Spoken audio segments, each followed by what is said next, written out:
Yo les learners, avez-vous déjà rêvé d'aller au Moyen-Orient? Personnellement oui, c'est mon rêve. Cependant, la région est peuplée encore aujourd'hui de nombreux conflits. Et ça, c'est pas réglo. Alors aujourd'hui, nous allons voir la guerre et la paix au Moyen-Orient.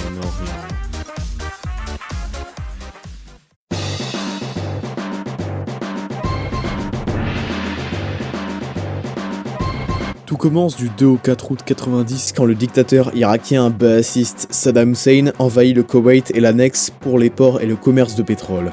Le Conseil de sécurité de l'ONU émet la résolution 678, un ultimatum le 15 janvier pour exiger le retrait du Koweït, qui sera refusé par Saddam Hussein, tout comme une onzaine d'autres résolutions plus tôt. Le président américain qui travaillait dans une compagnie pétrolière, George H.W. Bush, le père, forme une coalition internationale avec la France qui envahit l'Irak du 18 janvier au 27 février avec l'autorisation de la résolution 678 que l'on a vue plus tôt. Et de 4. C'est la première guerre du Golfe avec un E.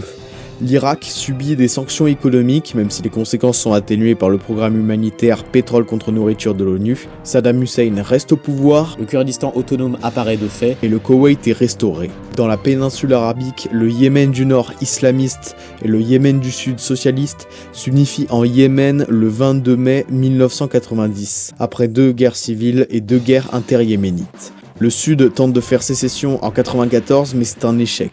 La même année, des chiites du Nord s'organisent dans un mouvement islamiste terroriste, Ansar Allah, surnommé Houthis du nom de leur chef.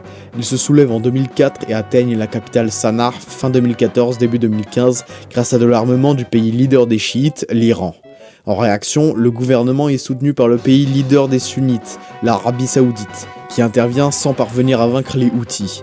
Le Sud refait partiellement sécession toujours en 2015 avec le soutien des Émirats Arabes Unis qui convoitent les ports yéménites. Al-Qaïda dans la péninsule arabique gagne du territoire la même année. C'est bien Aqpa qui a revendiqué les attentats contre Charlie Hebdo.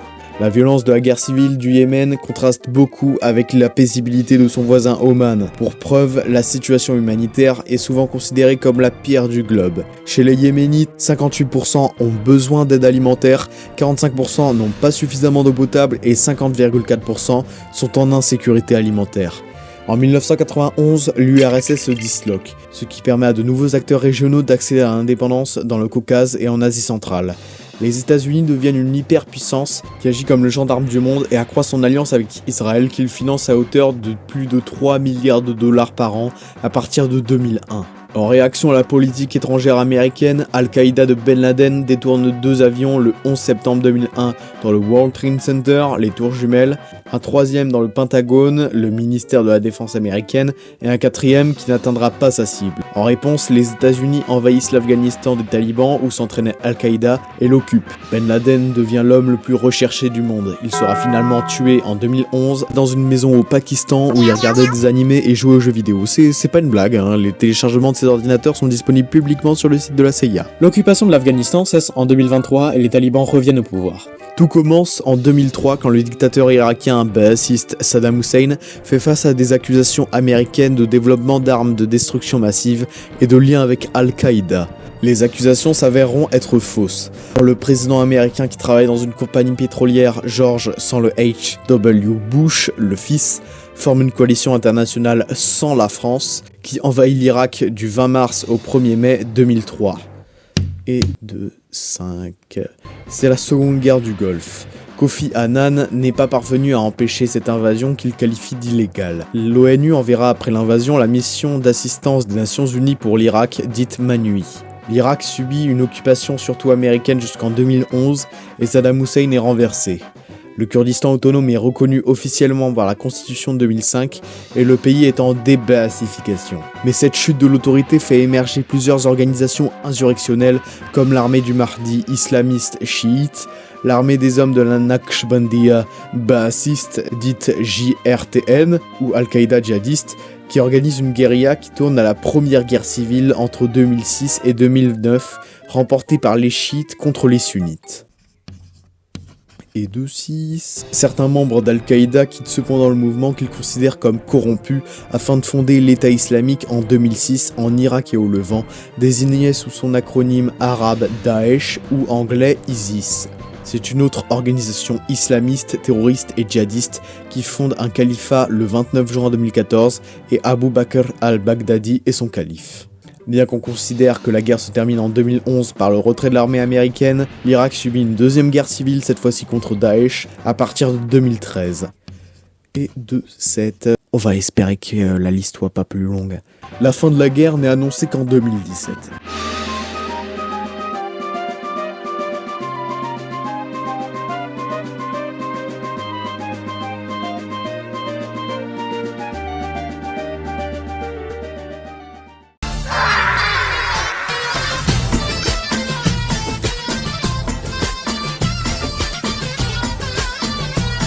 Après des tirs de roquettes du Hezbollah libanais le 12 juillet 2006, Israël mène une nouvelle offensive au Liban dans la guerre des 33 jours. L'État hébreu parle pour la première fois de la doctrine d'Ahia qui prône un usage disproportionné de la force lors des représailles d'ennemis cachés parmi les civils. Ici, il s'agit de bombarder un quartier entier pour abattre des combattants irréguliers. Un cessez-le-feu est permis le 11 août grâce à l'intervention des casques bleus de FINUL et à la résolution 1701 du Conseil de sécurité supervisée par Kofi Annan. Ces deux mandats qui avaient commencé en 1997 en tant que secrétaire général de l'ONU terminent fin 2006. À partir de la révolution démocratique du jasmin en Tunisie fin 2010, le printemps arabe de 2011 entraîne des mouvements de protestation, permet des réformes sociopolitiques, fait chuter des gouvernements souvent dictatoriaux et déclenche deux guerres civiles. Dans la première en Libye, des manifestants soutenus par la Turquie, l'OTAN et le Qatar mettent fin au régime par l'assassinat de son dictateur Mouammar Kadhafi. Depuis, la Libye est divisée entre deux gouvernements basés à Tripoli en Tripolitaine et à Tobrouk en Cyrénaïque, qui se sont livrés une guerre active entre 2014 et 2020. 14 ans après sa première guerre civile, la transition libyenne est toujours incertaine. Dans le deuxième cas, en Syrie, le dictateur baathiste Bachar al-Assad, au pouvoir depuis la mort de son père Hafez al-Assad en 2000, fait face en 2011 à des manifestants qu'il réprime. Ils s'organisent en armée syrienne libre et sont soutenus par le Qatar et la Turquie. En 2013, l'armée syrienne libre a bien avancé, alors le régime de Bachar al-Assad le réprime avec des armes chimiques, ce qui le vaudra d'être condamné par la Cour pénale internationale pour crimes de guerre.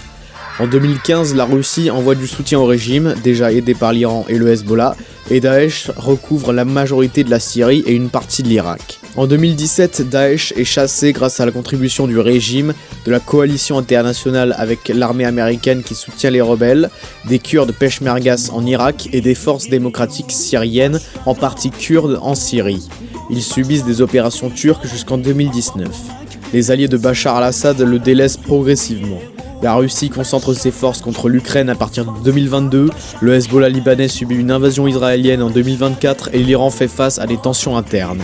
Malgré tout, il est toujours soutenu par les loups-garous nazis. Le 8 décembre 2024, l'armée syrienne libre et les islamistes de Hayat Tahrir al-Sham, une scission d'Al-Qaïda, entrent à Damas, la capitale, aussi grâce à la contribution des forces démocratiques syriennes.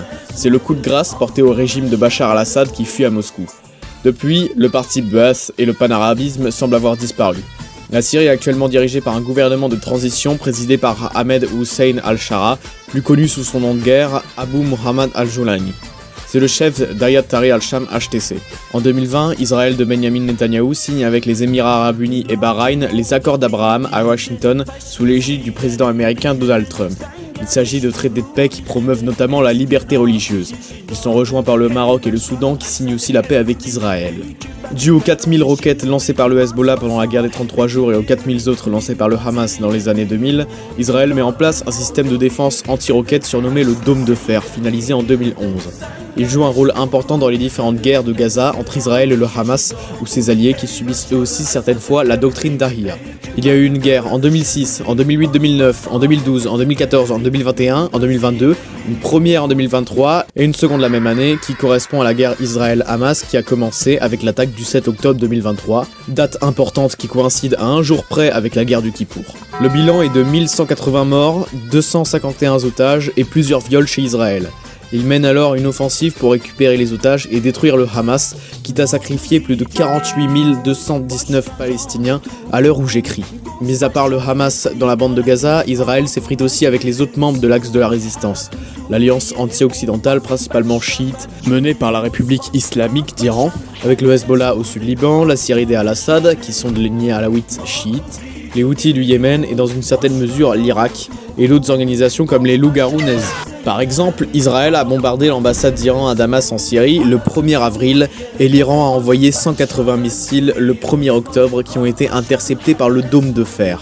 Israël a explosé les beepers de communication du Hezbollah le 17 septembre, a bombardé et tué le chef du Hezbollah Ansar Nasrallah le 27 septembre et a exécuté une offensive au sud Liban contre le Hezbollah le 30 septembre. Deux cessez-le-feu sont finalement conclus le 27 novembre 2024 avec le Hezbollah et le 15 janvier 2025 avec le Hamas. Mais la suite est encore incertaine. Israël a rompu la trêve le 18 mars. On ne sait pas non plus comment régler le conflit en général. On rappelle que le Hamas et Israël de Netanyahou appellent toujours à une destruction mutuelle, ajoutez à ça l'impuissance de l'autorité nationale palestinienne ou État de Palestine, et la classique solution à deux États est fortement entravée. Des pro-Israël proposent l'annexion israélienne des territoires colonisés et occupés, comme Donald Trump dans son plan de paix en 2020, qui sera refusé par Mahmoud Abbas. D'autres idées proposent un État démocratique binational où vivent à la fois les Juifs et les Arabes, ce qui voudrait dire que les Juifs n'auraient pas vraiment de foyer national. D'autres encore proposent un État non démocratique pour prévenir les tensions intercommunautaires au prix de la démocratie et de certaines libertés fondamentales comme le droit de réunion et d'association. Aujourd'hui, la situation la plus probable semble être le maintien du statu quo et des tensions.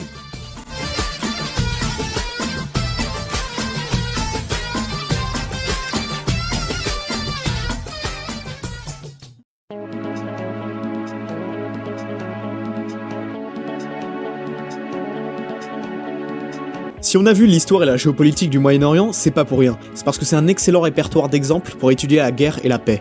Voyons les définitions. Il y a eu des guerres interétatiques, c'est-à-dire entre États, comme les 4 guerres israélo-arabes en 1948-49, 56, 67 et 73, ou les 2 guerres du Golfe en 91 et 2003. Il y a eu des guerres intra-étatiques, c'est-à-dire des guerres civiles entre des factions à l'intérieur des frontières d'un État, comme la guerre civile au Liban entre 1975 et 90 ou au Yémen depuis 2014. Il y a eu des guerres conventionnelles, c'est-à-dire avec des tactiques traditionnelles de champ de bataille et des armes classiques, comme la Première Guerre mondiale en 14-18 ou la guerre Iran-Irak de 1980 à 1988, même si elles ne sont pas strictement conventionnelles. Il y a eu des guerres non conventionnelles, dites guerres irrégulières, c'est-à-dire avec des tactiques non traditionnelles, comme la guérilla, soit une guerre de harcèlement sans ligne de front, le terrorisme, la fake news, l'utilisation d'armes interdites par la communauté internationale, avec des exemples comme la guerre contre le terrorisme en Afghanistan entre 2001 et 2023, ou le conflit Gaza-Israël à partir de 2006.